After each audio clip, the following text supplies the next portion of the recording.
Ya saudara, di dalam kehidupan ini saudara, tidak ada kehidupan yang berjalan semuanya dengan mulus saudara. Pasti ada pergumulan, ada tantangan, ada tekanan, ada gejolak yang kita alami. Oleh karena itu saudara, waktu kita mengalami satu tantangan, satu tekanan, satu problema, pergumulan yang begitu luar biasa, saya rindu mengajak saudara untuk melihat bagaimana tokoh yang ada di dalam Alkitab ini, dia bisa menghandle situasi hatinya yang mengalami satu tekanan yang luar biasa. Kenapa saudara? Terlebih di situasi yang sulit ini, di situasi pandemi ini, begitu banyak keluarga rumah tangga yang menghadapi masalah pergumulan, sesuatu hal yang tidak pernah diprediksi terjadi, sesuatu hal yang tidak pernah difikirkan tapi bisa terjadi saudara. Sehingga banyak orang yang waktu dia tidak bisa mengendalikan jiwa hati emosinya, maka di situ akan salah bertindak. Oleh karena itu saudara, saya rindu mengajak saudara untuk melihat bagaimana daripada tokoh yang akan kita bahas dengan singkat ini, waktu dia menghadapi masalah yang begitu luar biasa, dia bisa men-settle-nya, bisa menghandle-nya. Saudara, saya mengajak saudara untuk melihat di Mazmur 42 ayat 6. Ayat ini begitu singkat saudara. Mungkin saudara membacanya seperti angin lalu atau sudah biasa membacanya, sehingga kita tidak mendapat apa-apa. Tetapi saudara yang terkasih, yang saya kasihi, firman Tuhan yang singkat ini sangat memberkati saya. Ternyata ada pewahyuan Tuhan yang luar biasa. Itu bisa memberkati kita, menolong kita. Bagaimana waktu kita mengalami satu tekanan, depresi yang luar biasa di dalam kehidupan ini, di masa-masa yang sulit ini saudara. Saya membacakan buat saudara Mazmur 42 ayat 6. Mengapa engkau tertekan hai jiwaku, dan gelisah di dalam diriku? Berharaplah kepada Allah, sebab aku akan bersyukur lagi kepadanya, penolongku dan Allahku. Saudara yang terkasih, kita semuanya tahu saudara, waktu Daud bermazmur di ayat 42 ini saudara, Daud bukan dalam keadaan yang baik saudara. Daud mengalami satu tekanan yang luar biasa. Di sini dicatat tertekan jiwanya saudara. Tetapi saya rindu mengajak kita untuk belajar bagaimana cara Daud menyingkapi satu tekanan yang dia alami. Dari ayat yang singkat saudara, kita bisa melihat tiga hal yang dilakukan Daud. Ini bisa menjadikan pola buat kita, bisa menjadikan metode buat kita untuk kita bisa belajar bagaimana waktu kita nggak tahu lagi jalan keluarnya saudara. Yang pertama saudara, mari kita lihat. Saya mengajak saudara lihat. Yang pertama, apa yang dilakukan Daud? Saudara, waktu Daud tidak tahu lagi mau buat bagaimana, tidak tahu lagi bagaimana dia harus melakukan satu tindakan, satu sikap, Daud mengambil 3 langkah.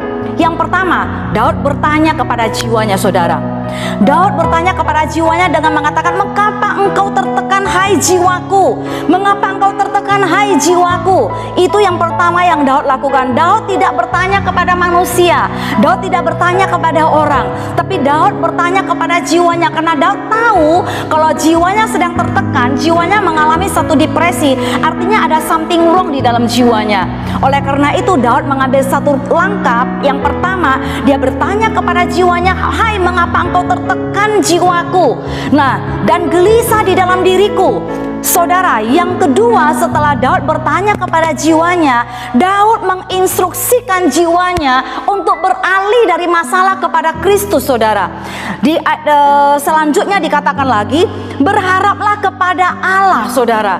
Daud memberi instruksi saudara yang kedua. Tindakan yang kedua, setelah dia bertanya kepada jiwanya, Daud mengalihkan, memberi instruksi, berharaplah kepada Allah hai jiwaku.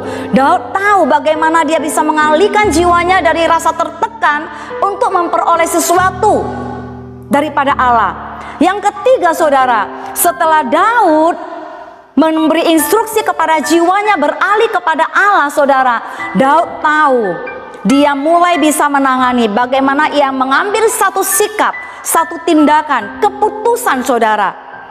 Yaitu Daud, langkah yang ketiga, Daud mengambil keputusan untuk bersyukur kepada Allah. Saudara, selanjutnya dicatat, sebab aku akan bersyukur kepadanya, penolongku dan Allahku saudara.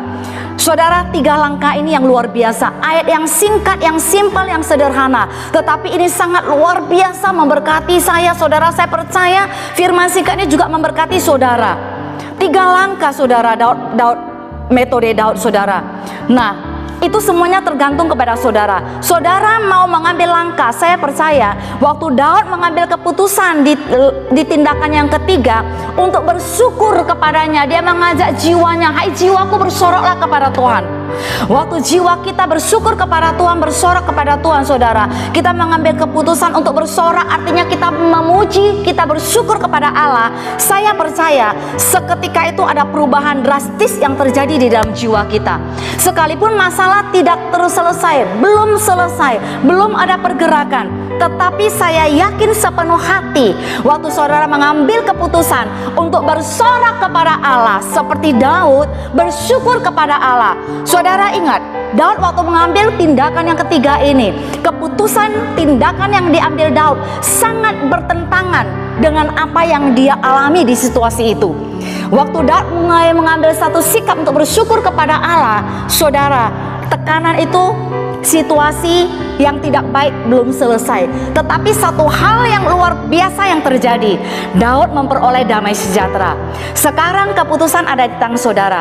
Saudara mau seperti Daud mengambil keputusan bersyukur kepada Allah, atau saudara membiarkan iblis yang mengendalikan pikiran saudara? Kalau iblis mencoba mengintimidasi saudara untuk mengingat hal yang melukai saudara, tetapi Tuhan di waktu yang sama, Roh Kudus di waktu yang sama mengerahkan saudara, memimpin saudara untuk saudara bisa bersorak bagi Tuhan, memuji Tuhan. Sekarang di tangan saudara. Kalau saya sebagai saudara, saya mau mengambil sikap seperti Daud untuk bersorak kepada Tuhan, untuk memuji kepada Tuhan. Saya percaya waktu saudara mengambil keputusan itu, memuji, bersyukur, artinya saudara sepakat dengan Kristus.